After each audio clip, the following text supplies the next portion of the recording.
questions 11 through 20 of the 2000 grade 10 AMC 10.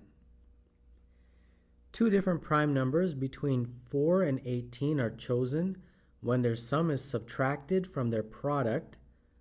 Which of the following number could be obtained? So we've got all the numbers from 4 all the way to 18. Let's write them out. And we are interested in the numbers in between. So of all these numbers, which one are prime? 5, 7, 11, 13, and 17. So now what are they saying? That the sum is subtracted from the product when you take two of these. So let's start with 5 and 7. The sum, which is 5 plus 7, is subtracted from their product. So like that. Okay? So this would give you 35 minus 12, and that's 23. This is a possible number that could be obtained. That's not one of the answer choices. So let's go with 7 and 11. So we would have the same story. 7 plus 11 subtracted from 7 times 11. So 77 minus 18, and that is equal to 59. And that is not one of the answer choices. So let's keep going. 11 and 13. Again, same thing. 11 times 13. And you subtract from that the sum, which is 11 plus 13. And that would be 143 minus 24. And that is equal to 119. And that is one of the answer choices. So 11 is C. Figures 0, 1, 2, and 3 consists of 1, 5, 13, and 25 non-overlapping unit squares, respectively. If the pattern were continued, how many non-overlapping unit squares would there be in figure 100? All right. So let's talk about what we have so far, and then we'll make it a little bit bigger and see if there's some sort of pattern. So here we have 1 square. Here we have 5. We have 13 here, and we have 25 there. Is there some sort of pattern? Not that I see. But let's start looking at the rows. Here we have 1. Here we have 3. And 1 and 1. Here we have 5, 3, 1, 3, 1. Here we have 7, 5, 3, 1, 5, 3, 1. Now that definitely looks like a pattern, because I think the next one, which would be, say, figure 4, would have 9, 7, 5, 3, 1, like that. The number of squares in each row, and it would be 9, 7, 5, 3, 1. So I hope you understand that the number of squares in each row will always get bigger by 2. So you see how this is 1, it got bigger by 2, then again bigger by 2, and then again bigger by 2. And that's how I came up with this. And you can draw it out, but you don't really need to, as long as you understand. So this was figure 4. So is there a pattern between the figure number and the number of squares in that middle row? That is what would help us tremendously. So 0 gives 1, 1 gives 3, 2 gives 5, 3 gives 7, and 4 gives 9. I do see a pattern. If the figure is n, the number of squares in that first row looks to me like 2n plus 1. And I believe that is the case. So we got it. Well, we have some of it at least. So that means that in figure 100, the number of squares in that middle row this row would be 2 times 100 plus 1, which is 201. All right? So that just tells you the number of squares in that middle row. They want the total number of unit squares in the entire figure. So how do we figure that out? Okay, so that basically means that in that middle row, there would be 201 squares. So in the row above it, there'd be 199. And the row above that, 197, and so on. All the way till you get to 1. Just like how you have up here. Okay, just like you have like here, same thing. It always eventually goes back to 1. So the same thing with this. And of course we have to draw all the other rows all the way down to 1. So now to figure out the total number of squares, we just have to add up all these numbers. So that would mean basically you're adding 1 plus, if I go this way, 1 plus 3 plus 5, dot, dot, dot, all the way to 195 plus 197 plus 199. So I hope you understand what's happening here.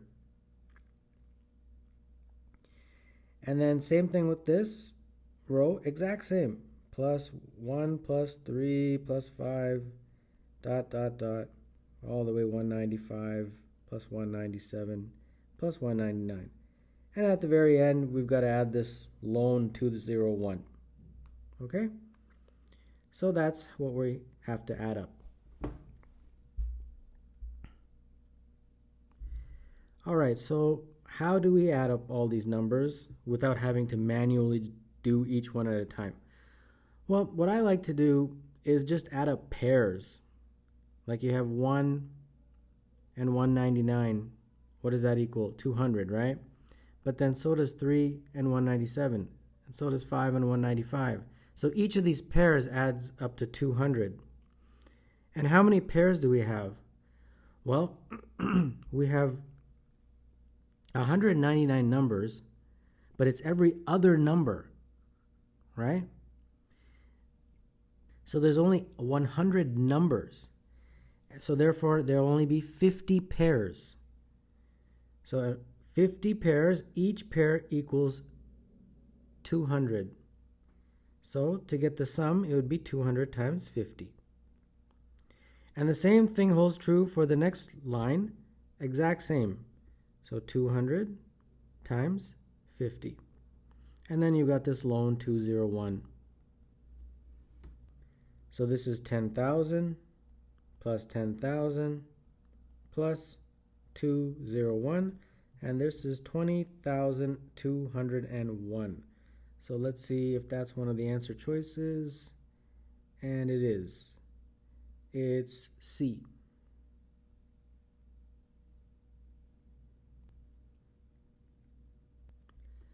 There are 5 yellow pegs, 4 red pegs, 3 green pegs, 2 blue pegs, and 1 orange peg to be placed on a triangle peg board. In how many ways can the pegs be placed so that no horizontal row or vertical column contains 2 pegs of the same color? All right, let's draw this out a little bit bigger. So the first one I want to do is yellow. So I'll put yellow here. Let's say the yellow peg goes there. Now I've got 5 of them, so I have to place 4 more somewhere. Can I place the next one here? No, because no horizontal row or vertical column contains 2 pegs of the same color, so I can't put the yellow there. So can I put the yellow here? Yes, because they don't say anything about diagonal. Just horizontal and vertical can't contain 2 pegs of the same color. So that's good. Now where do I place my third yellow peg? I can't place it here, right? So I can't place it here because that would mean 2 Y's in the same column. So the only place left for me is here. And then my fourth yellow peg, same thing. I can't put it anywhere except here. Try it and you'll see there's no other place. And the fifth one, by default, I can only put here. So that's where the yellows go. Now we turn our attention to the next color, which is red. Let's put the first one here. Same kind of thing. The reds can only go like that. And you will see that for every color, it's pretty much the same story. G can only be like this. And our blues are like that. And finally, the orange one is right there. So this is the only way this can work. And therefore, there's only one way. So the answer is B. Mrs. Walter gave an exam in mathematics class of 5 students. She entered the scores in random order into a spreadsheet, which recalculated the class average after each score was entered. Mrs. Walter noticed that after each score was entered, the class average was always an integer. The scores listed in ascending order were 71, 76, 80, 82, and 91. What was the last scores Mrs. Walter entered? So let's say the scores are A, B, C, D, and E. We know that they're those numbers, but we don't know the order. So this question basically means that when she first enters the first score, the average is an integer. Like that. Well, the average of one number is just that number. Then she enters the next one, and if you take that average, it's also an integer. Okay? And then when she enters the third score, it's also an integer, the average. And then the next score is going to give you an integer. And finally, the very last one will also give you an integer, all over 5. Now they're asking you, what was the last score that was entered? So they want to know, what is E? Since E is representing the last score that we entered. So how do we do this? Well, we've been given what A, B, C, D, and E are. They are these numbers right here. So let's figure this out. This would be 71 plus 76 plus 80 plus 82 plus 91, all over 5. And that equals 80. And that satisfies our condition that the average is an integer. Now what you have to do is go backwards and say, how do I make this an integer? Well, what is the sum here, A, B, C, D, and E? This total sum is 400. That sum right there. How do I know that? Well, 5 times 80. So if that sum is 400, then the only way this can be an integer is if you subtract one of these, which we are using E as the last one added, and then divided by 4 has to be an integer. Right? Working backwards, that's what you get. So how do you make 400 minus E over 4 an integer? Which one of these would E have to be?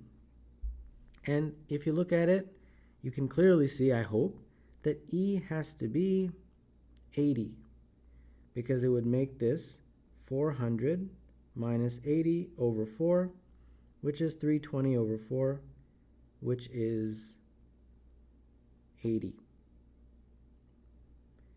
So if the last score entered was E, which is 80, this column would also average, or this row would also average out to an integer. So the answer to number 14 is C.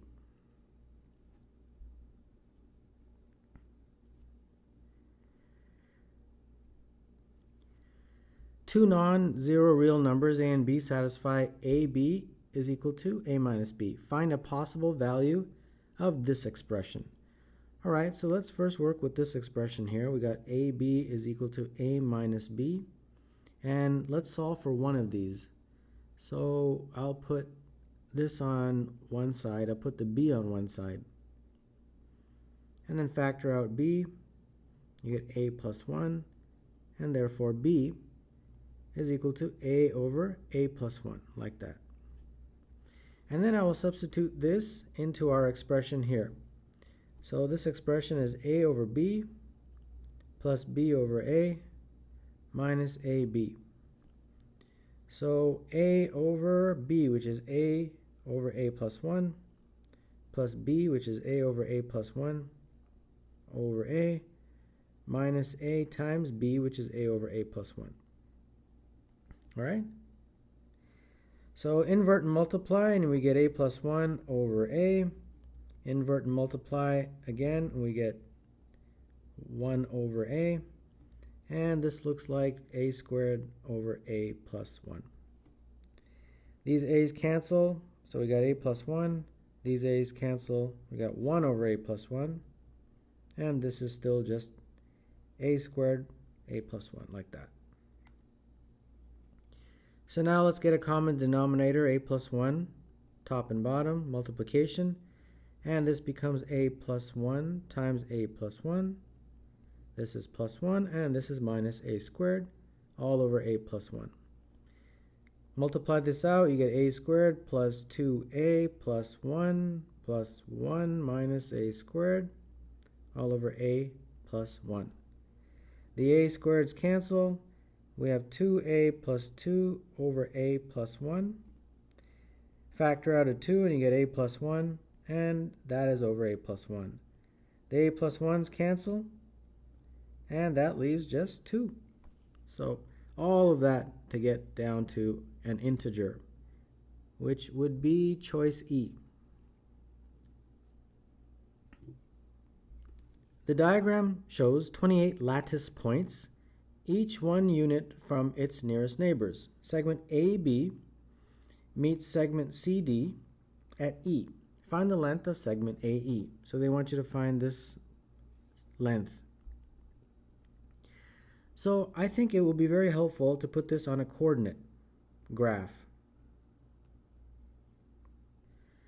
So what I'm going to do is I'm going to treat this like this is an XY coordinate type of graph, where this is X and this is Y, like that.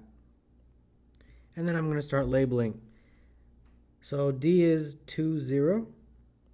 B looks like 1, 2, 3, 4, 5, 6, 0. C is 1, 2, 3, 4, and then up 2. And A is 0, 3. And we'll find 2 lines, equations, and then we can find the intersection. So for line AB, like that, the equation of any line is of this form, y equals mx plus b, where m is the slope. So the slope, if you recall, is rise over run. So as you go from A to B, like that, you're actually dropping 3. You're going from 3 down to 0. So you're going from a minus 3, which is basically a line going down. And then the run is from 0 here to 6, so it'll be 6 minus 0. So minus 3 over 6 is our slope, which is minus 1/2. So that equation is minus 1/2 x plus b. Now to calculate b, we can substitute a point. So when x is 0, this becomes 0, y is 3, and therefore b is 3. So equation becomes 1/2 x negative plus 3. So that is our first equation.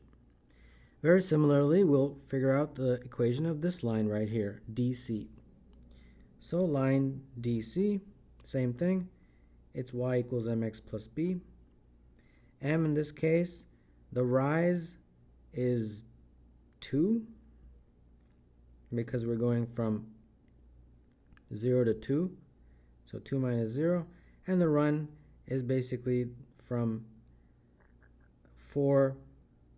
2 to 4. So it would be 4 minus 2, like that. So this is 2 over 2, which is 1. So the equation becomes x plus b because m is equal to 1. And then to figure out what b is, we can substitute any point that's on that line, like for example 2, 0. So that becomes 2, 0 plus b, and therefore b is negative 2. So that line has the equation y equals x minus 2. All right? So to find this intersection point, first we need to find that intersection point, and then we can find the distance. So how do you find the intersection of two lines? We set them equal to each other. So x minus 2 equals negative 1/2 x plus 3. Multiply through by 2, you get 2x minus 4 is equal to minus x plus 6. Bring the x over, 3x. Bring the 4 over, equals 10, and therefore x is equal to 10 over 3. Now we have to solve for y, and we can put that into any of these. So y would be 10 over 3 minus 2, which looks like 4 over 3. All right, so this point E is 10 over 3 and 4 over 3, that coordinate. So now finally we have to find the length of AE. And since we have 2 points, we can find the distance between those 2 points. So the distance between our 2 points, which are 0, 3, and 10 over 3, 4 over 3. So if you remember the distance formula, you subtract the x coordinates, take the square root, subtract the y coordinates, take the square root, and then the whole thing will be squared like that. So this looks like it is 100 over 9 plus, let's see here, 3 and 3. So 4 minus 9, which would be negative 5 over 3, all squared, like that. So 5 over 3 squared, or negative 5 over 3 squared, gives you 25 over 9. And this looks like 125 over 9. And that looks like the square root of 125 over 3. And we can probably simplify this a little bit further, because 125 is basically 5 times 25. And therefore this becomes 5 root 5. And there you have it. 5 root 5 over 3 is the answer, and that would be choice 5 root 5 over 3, choice B, right here. Boris has an incredible coin-changing machine. When he puts in a quarter, it returns 5 nickels. When he puts in a nickel, it returns 5 pennies. And when he puts in a penny, it returns 5 quarters. Boris starts with just 1 penny. Which of the following amounts could Boris have after using the machine repeatedly? All right, so when you put in a quarter, which is 25 cents, you get 5 nickels. And a nickel is 5 cents, so 5 nickels would be 25 cents. So that step doesn't change our value. The next step, you put in a nickel, which is 5 cents, and you get 5 pennies. A penny, of course, is 1 cent. So 5 pennies would be 5 cents. Again, you put in 5, you got out 5. The incredible nature of this machine happens here. When you put in a penny, which is 1 cent, you get 5 quarters. So a quarter is 25 cents. So you get 5 of those. You get 125 cents, or $1.25. So that's the step that's really giving us some advantage. Now they're saying he starts with just 1 penny, and which of these values could you possibly get? All right, let's go with that. So we start with 1 penny, and immediately you get 5 quarters. So we started with 1 penny, and now we have 125. All right. Now, if I take those 5 quarters and put them in, and this step happens, what will we get? Well, we'd get 25n, right? And 25n is 25 times 5, which is 125. Is 125 one of our answer choices? No. So we'll keep going. 25n will give you how many p's? Well, you multiply by 5 when you get to that step, so it'll be 125 pennies. Each penny is worth 1 cent, so 125 would still be 125. All right, next step, 125 pennies would result in 5 times the number, which is 625 quarters. So that means each quarter is 25 cents times 625, and this equals $156.25. So this is way more than any of the answer choices. So that is the pattern that you cannot follow. And it's important to figure that out, because otherwise, how would you know where to go? So that means at some point right here, before we get to this part, which cannot lead to one of our answers, at this point, we have to break up the pennies. So if you have 125 pennies, you can't put all 125 in because you'll get way too much. You'll get 625 quarters. So we got to break it up somehow. So let's break it up into, let's say, 120 pennies and 5 pennies, like that. And these we'll just keep as is, so that will be 120 times 1 cent for each of the pennies, so that's 120 cents. And then the 5 pennies we'll put back into the machine. Okay? So when you put 5 pennies into the machine, you get this step, right? You get 5 times the amount of quarters, so that'd be 25Q. Now what does that equal? 25 times 25 cents, which is 625 cents. So remember, you had 120 from the pennies that you saved, and then you got another 625. This total is 745 cents, also known as $7.45. And let's see, that is an answer choice, choice D. Charlene walks completely around the boundary of a square whose sides are each 5 kilometers long. From any point on her path, she can see exactly 1 kilometer horizontally in all directions. What is the area of the region consisting of all points Charlene can see during her walk, expressed in square kilometers and rounded to the nearest whole number? All right. So without a doubt, a diagram is needed. So here is the square. And she is walking along the boundary of the square. So she's walking along here. And at any point, she can see 1 kilometer on either side. So that means that, for example, if she is here,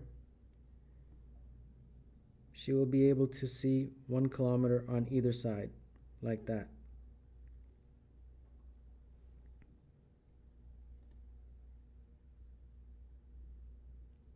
So for example,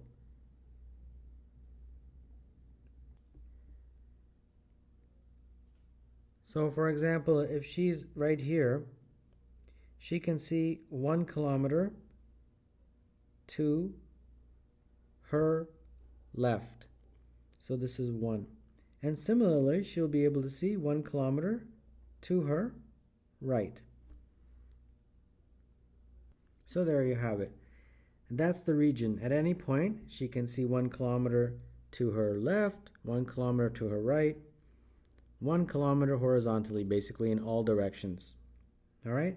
So what they're asking is, what is the area of the region consisting of all the points she can see? So all the points in this red region, the 2 red squares that I drew is the region that they're asking about. But be very careful here. There's one little trick. When she is walking along here, everything the way we drew is fine. When she gets to here, she can see 1 kilometer that way, 1 kilometer this way, 1 kilometer that way. But when she is at the corners, that is the trick.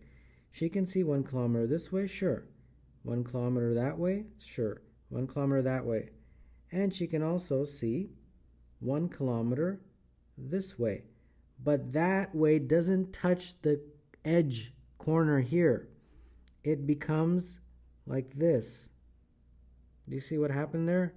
Like a quarter of a circle.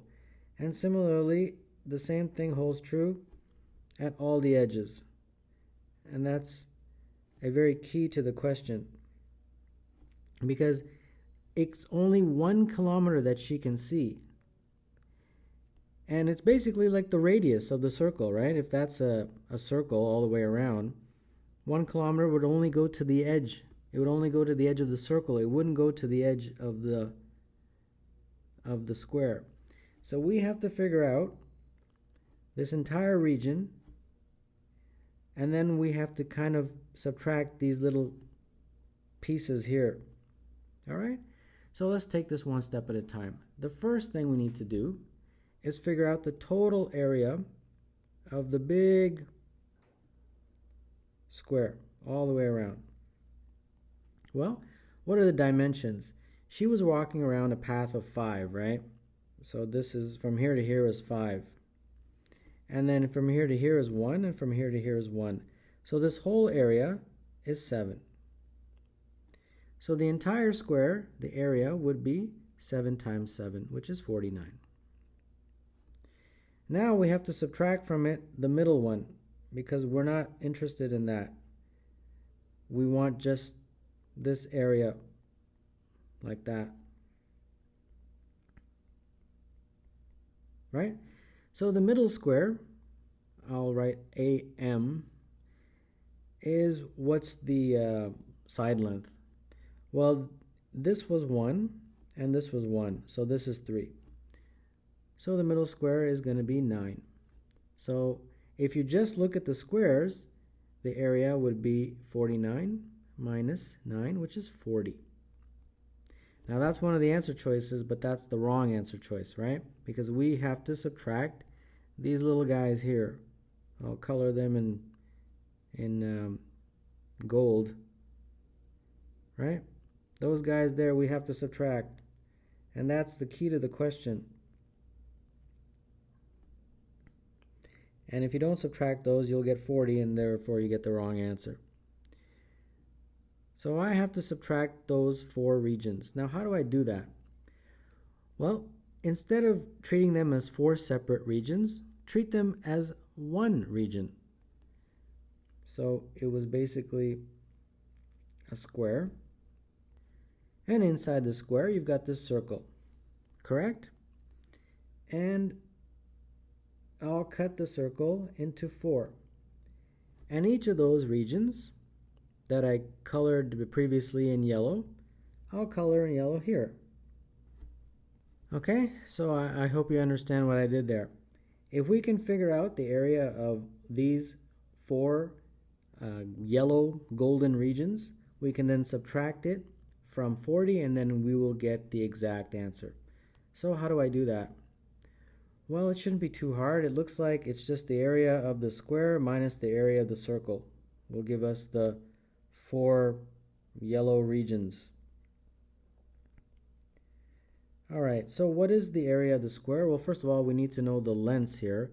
I believe it's 1, right? Because 1 up there, 1 down here, 1 here, 1 here. So this whole thing is a square of length 2, right? Because what I labeled here was these ones, correct? So that means this is 1, and therefore this is 2. So the square of the area is going to be just 2 times 2. And then the area of the circle is pi r squared. So this becomes 4 minus pi r squared, and r, what is the radius? It's 1. So like this. So therefore this is 4 minus pi. And we have to subtract this from the 40 that we calculated earlier. So 4 minus pi. So this becomes 36 plus pi, right? Minus minus. And pi is approximately 3.14, so this is approximately 39.14. And therefore, the area expressed in square kilometers rounded to the nearest whole number is 39. So the answer for number 18 is C.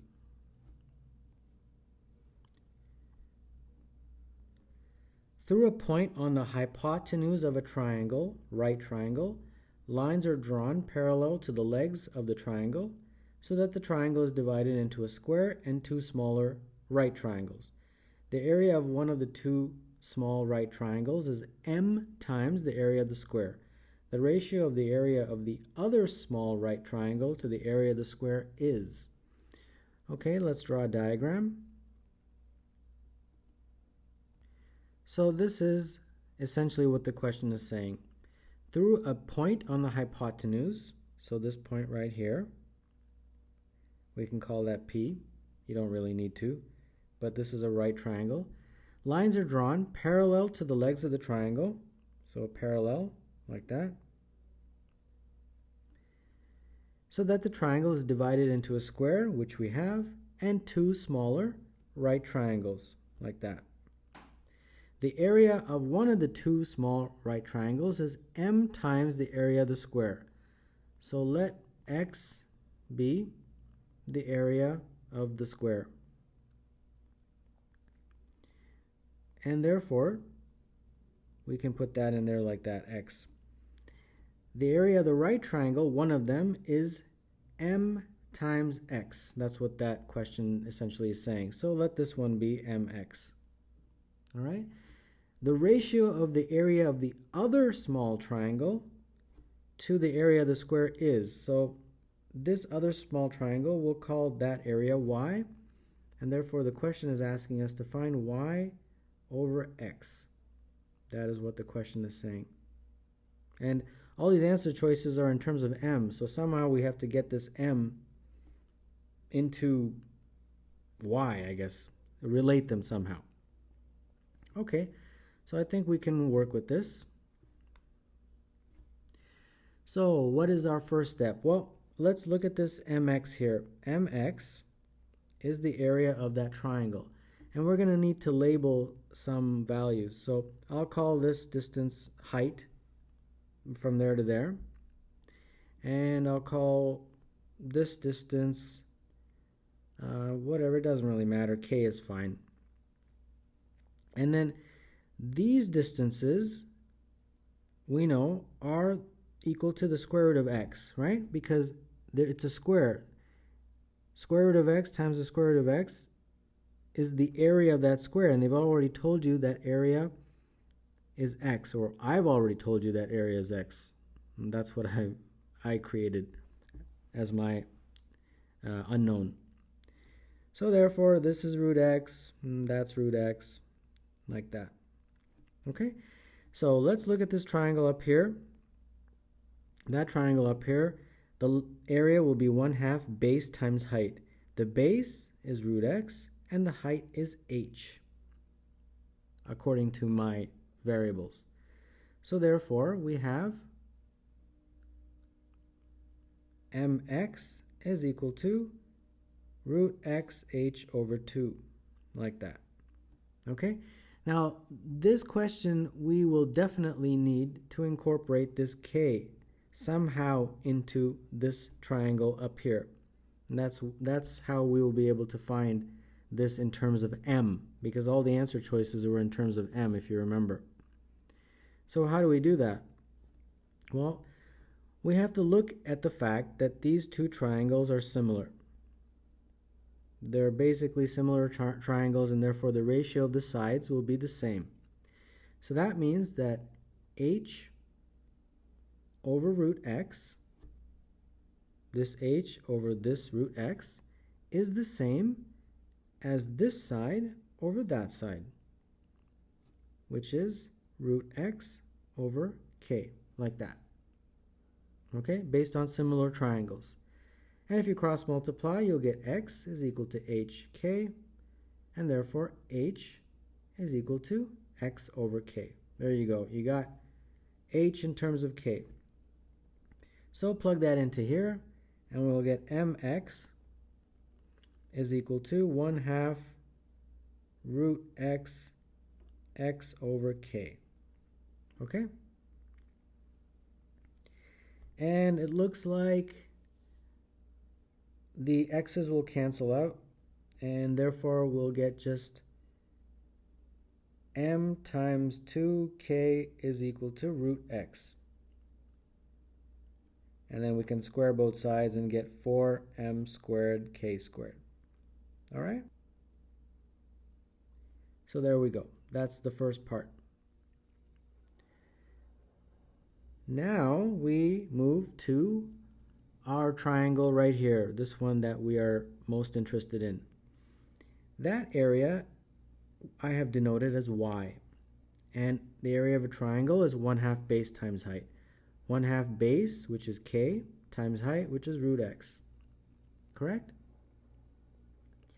And that's about as far as we're going to go with that one. So now the good news is we can finally find this ratio. That ratio, y over x. Y over x. Well, y we just wrote right there, 1/2 k root x. And x is this one right here, 4m squared k squared.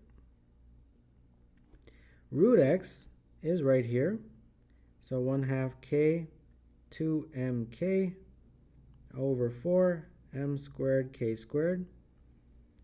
And this becomes 1/2 times 2 becomes 1, so that cancels.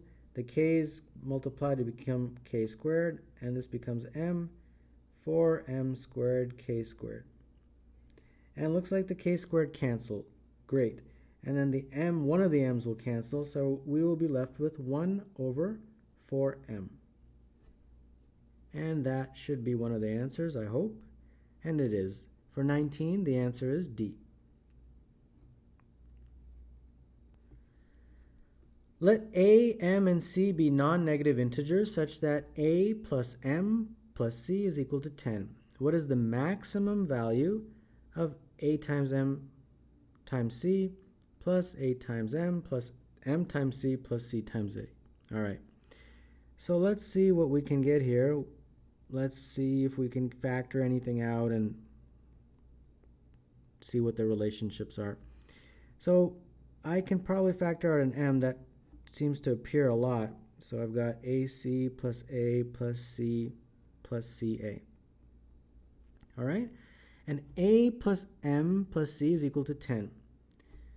So A, M, and C, if you add them up, they equals 10. So for example, 3, 4, 3 is one combination, 3, 3, 4, like that, 3, 5, 2, and so on. 2, 6, 2 would be another combination. So we, unfortunately, there's no real magic here. There's no formula. We just have to plug in numbers and try to get a maximum value. But one thing I did notice is that this m is going to play a big role. If we can make m in such a way that we can maximize the whole value, then that will help us. So initially I thought, well, if I can make m, a, and c very close to each other, then that means that you can make each of them as big as possible, right?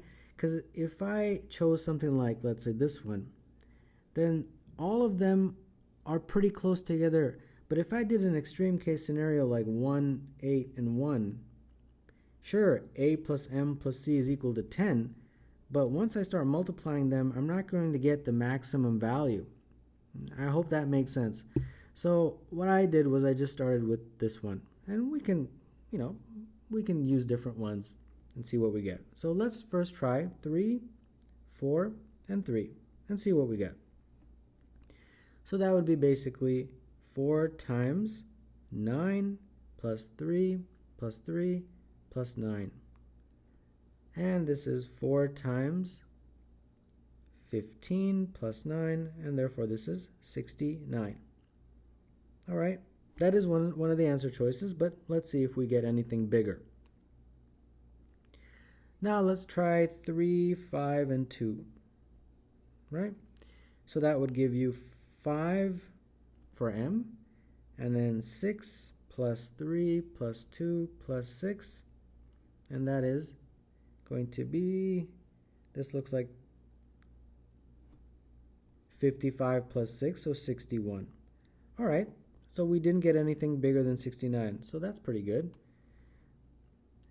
And let's try 262, see if that gives us anything bigger.